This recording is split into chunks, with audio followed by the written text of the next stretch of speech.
Ministri i Bujqësisë Andis Salla bashkë me kryetarin e Bashkisë Shkodrës Benet Beçi tu fol me blet rritësit për të mira që do t'i bëhen bletëve me këtë qeveri. Aksion! Atëre unë domethënë si ministri i Bujqësisë bashkë me Benetin u mblodhëm një dizaj edhe po thoshim çfarë të bëjmë një gjë, ta ore se për këto bletët që mos ta ashu se e ke parasysh se mjalti bën mirë për këto gjërat edhe domethënë që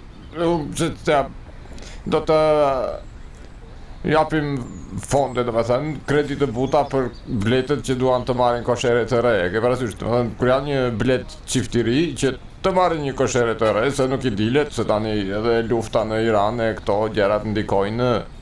Kështu që mos e vristi mendjen, edhe do ta zgjidhim edhe problemin e emigracionit të bletëve që nëse për më tepër le të flasë edhe kryetari i bashkisë. Faleminderit. Përshëndetje të tonëve, siç e thani paraforci Andisi për punë bletëve, se kanë pas shumë ankesa që po largojnë bletët, po hikin bletë gjana tërë si vërtës, dhe me të ndati zgjidhim të tana, kështu që i bletët të kenë shtëpitë e tyre, do hapim ato kredite buta për bletë të reja, si që dhe sa ministri, që të bajnë kredit butë për koshere të reja. Faleminderit. Besoj se tashi s'kena më nevojë në as kujt ja hudhëm. Stop, e kemi!